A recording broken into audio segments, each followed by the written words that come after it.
Good morning, everyone. Thank you for joining us for November's chromatography webinar, Sample Prep, Developing Proper Purification Methods. If you have any questions during the webinar, please utilize the chat or Q&A functions within Zoom. All questions will be answered at the end. This webinar is being recorded, and a video will be made available in the next few days for you to view on your YouTube page. Our presenter today is Todd Anderson, Global Chromatography Specialist here at Teledyne ISCO. With that, I'll turn it over to Todd.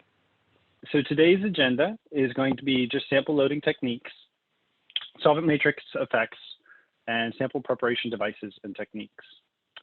So to get the show started, we're going to go over first 3 of the different instruments that we use here at Teledyne, but this is going to be a universal presentation. I just wanted to separate it apart based on the individual units that we typically use because there is some differentiation on how we actually run these different systems. So with the Combiflash, it's a little bit easier to do your sample prep because your sample prep is not as critical as it might be on like a reverse phase or a very high purity analysis that you're hoping to do. So as you can see here, we have the Combiflash, EZPrep, and the ACCQPrep. So if I go on with the Combiflash and the next gen 300, as well as the EZPrep Flash, you're going to have a different type of loading structure. In this case, you're going to be doing normal phase samples. You're going to have lower resolution, usually high organic solubility, and you're going to be running inorganics to begin with. So solubility usually isn't as big of an issue, and you can load more material on there. You're not looking at very sharp peaks. So a little bit of dispersion is not a problem. We also have liquid loading cartridges that you can actually use, and you can see the solid loading cartridge, which is over here to the right. So you can actually put solid powder into a cartridge and actually run it. Pretty simple way to do this. A bunch of flash systems will actually have this kind of cartridge or something similar. And of course, the other one I skipped over accidentally is you can actually go directly through liquid preloading the column or through an injector, as you can see right here. So when we get into the EZPrep and the ACCQPrep systems, we're usually looking at more various types of techniques. Manual injection is usually the simplest and easiest for most people. I'll go into that a little bit. We have an auto injector on our systems that basically is just for doing large loading of material repetitively. Usually I will use this more in line with protein purification or chiral repetitive analysis. Sample loading pump for similar types of analysis as well, but we can actually go into much larger volumes with the sample loading pump. And then, of course, there's your traditional auto sampler where we can do multiple samples repetitively of different varieties. So with the large volume loading pump, what we've noticed is that you can do large amounts of material and pretty much run it unattended. We can also dilute some of those samples as well as we're putting them onto the column. So you don't have to worry about having a very large amount of organics in it, so you can match your mobile phase at the beginning of a run.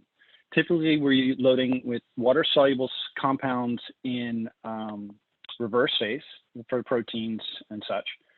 For the chiral analysis, you're typically loading up the samples in a matched solvent to what you're going to actually be running your isocratic runs for the chiral sampling.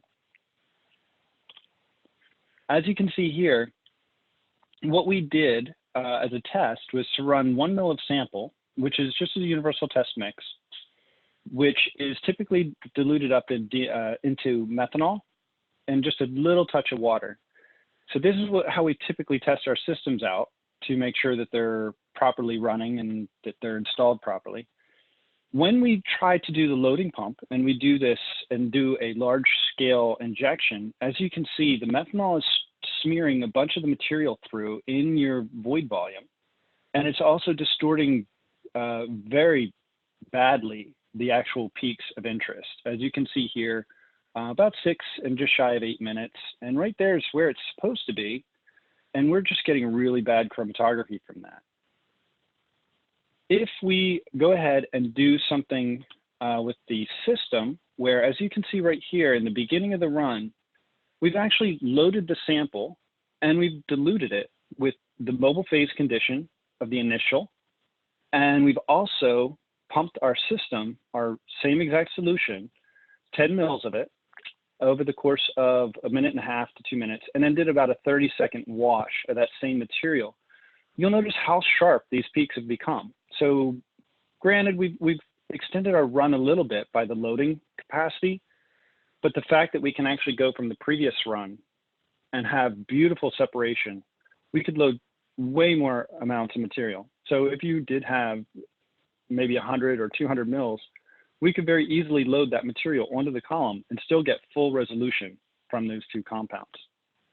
So again, we would like to, in a perfect world, have a matched mobile phase to our sample diluent. But in this case, we can actually go higher where we have mostly methanol in our sample, but still dilute it down before we put it onto the column, and it still retains its peak shape and focusing on the head of the column.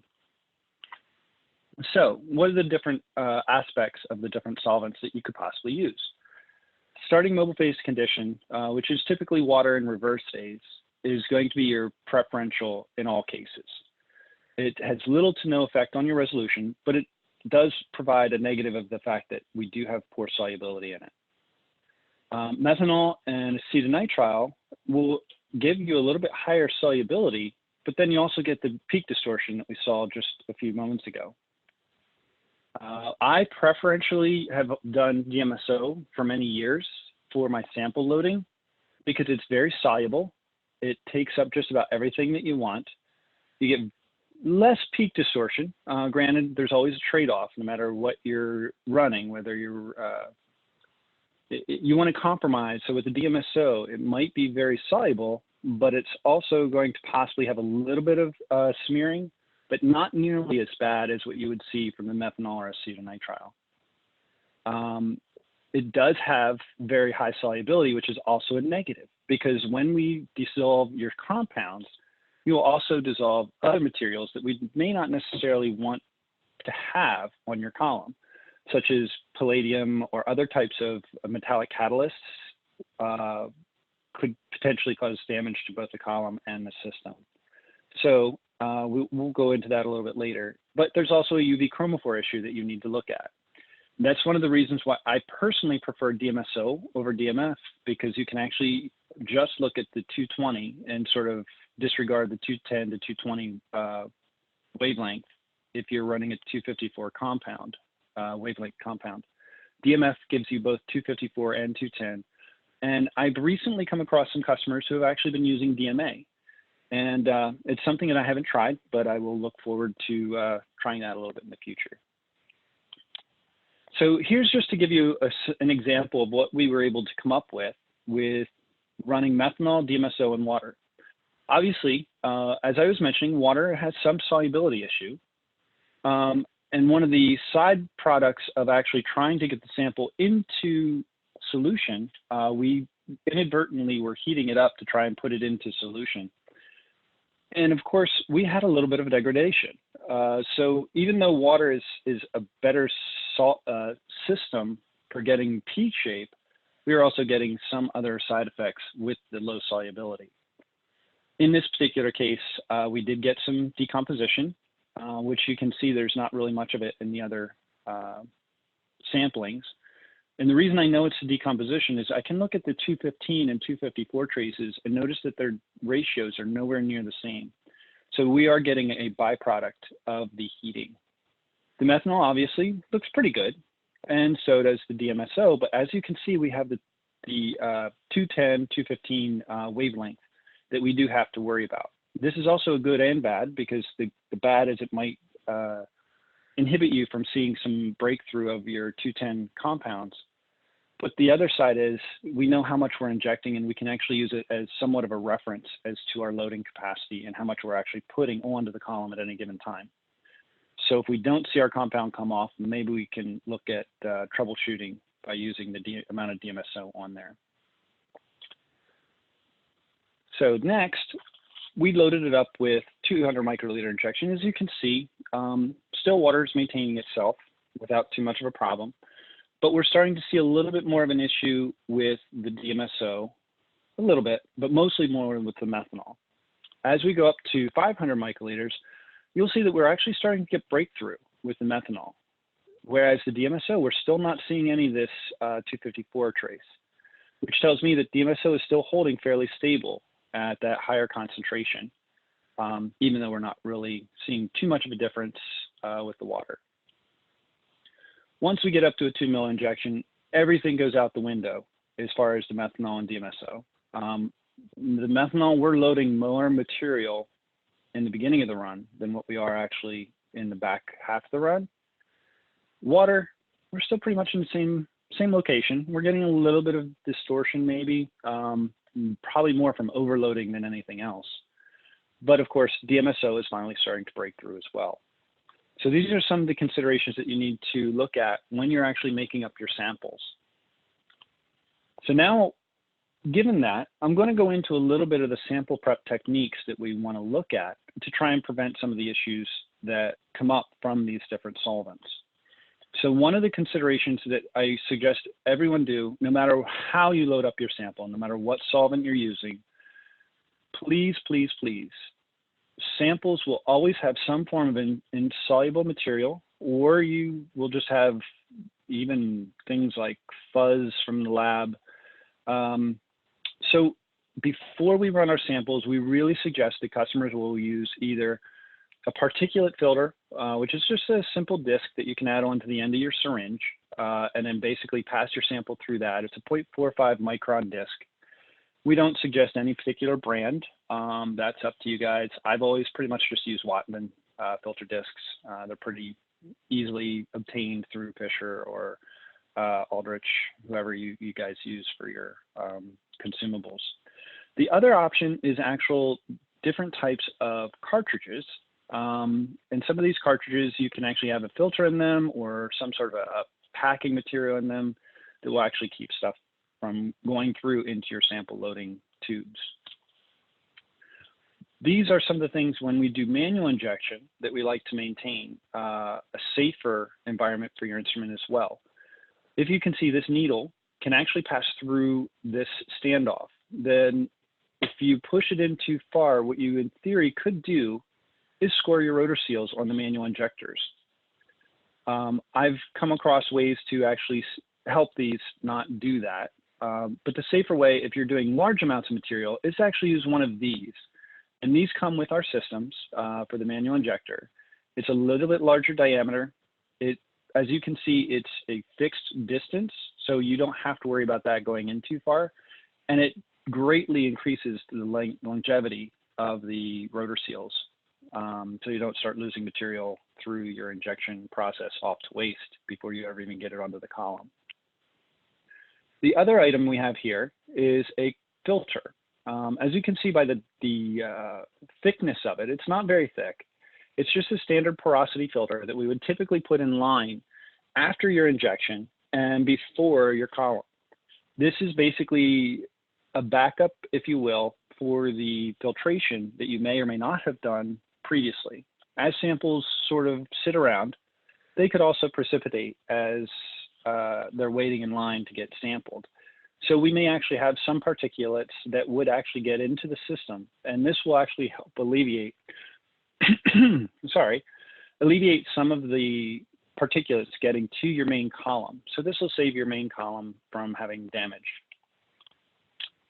The other thing that I was mentioning earlier is a lot of times DMSO, DMF, DMA, they will absorb material such as palladium, other types of catalysts that you might be using for your reactions. Suzuki reactions, I remember when working at Merck, were notoriously bad at loading up our compounds with palladium. We would basically turn the samples upside down and have them so thick that they would not even pour out of the tube. So what we started doing is requesting that analysts, before they brought them down to us to be purified in our lab, that they would pass them through some sort of a scavenger filter or a syringe, as you see here. There's two different ways that you can do that. The first one, obviously, is just a cartridge that you load your sample into, and you would put pressure through it or vacuum through it. And as you can see, each of the individual samples here, so here would be your palladium. So as you can see, it's passing through. The scavenger stays behind. The scavenger keeps the palladium behind, and you get a pure, clear solution on the other end. This is very easy to separate. You don't have problems with your columns.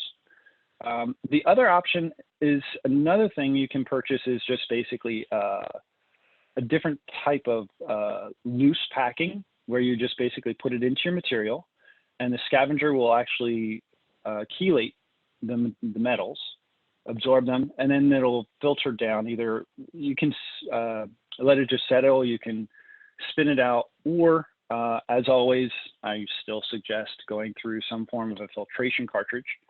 So you could do that as well. So even if you just decant off your sample and then put it through a porous filter, then you can be doubly sure that your sample is not going to cause damage to your columns. It's not going to crash out on the head of the column, and it won't block up your system and cause you to have to tear 3 or 4 different pieces of line away from your system and replace them every couple of runs. So with these things all being said, we can go now and do some optimized chromatography. So as with our systems, one of the things that we like to promote is the fact that we can actually do scouting gradients. So with pure samples and without other types of impurities and distortion, we can actually do some chromatography that is very helpful to you. This particular sample that I'm showing you right here on the slide was a sample that was actually passed through the QC department and said that it was perfectly pure based on LCMS analysis. But the analysts themselves brought the sample to me when they were demoing one of our systems and said, "Can you purify this?" I'm like, "Sure." So we went ahead and did a scouting gradient, as you can see up here. We ran the typical gradient profile, and we get lots of questions about this. So the sample is showing as if it were eluting at 100%, which it's not. It's pretty far back in your gradient, but it's not, because we have to take into account, again, see our DMSO peak.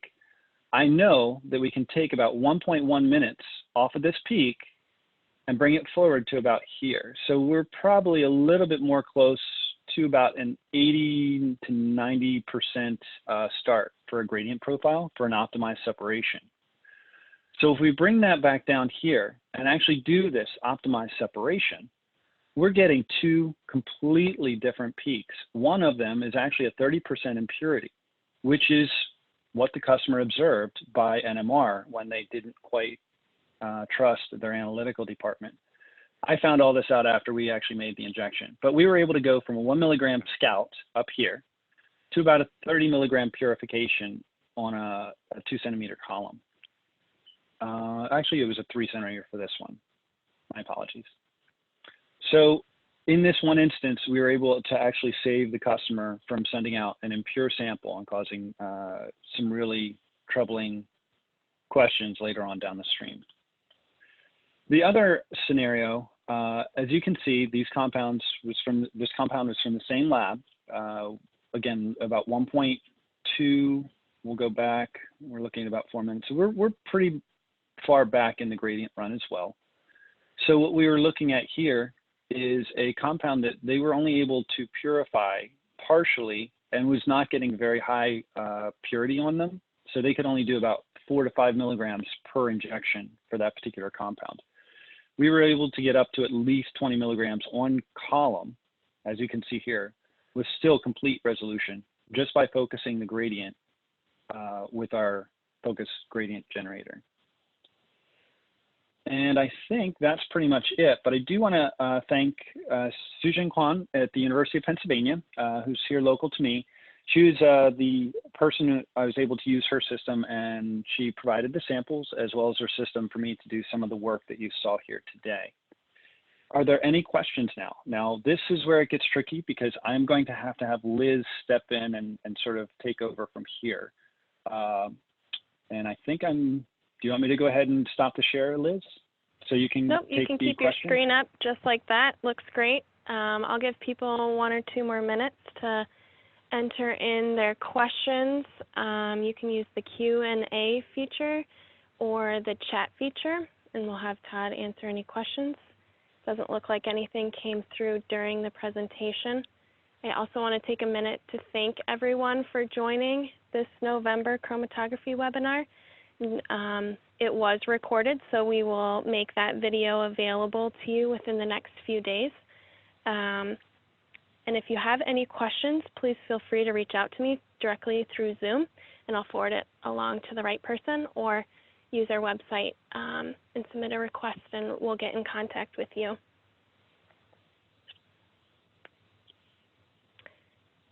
And with that, it doesn't look like there's any more questions. So again, thank you for joining. Todd, thank you for your time and this great presentation.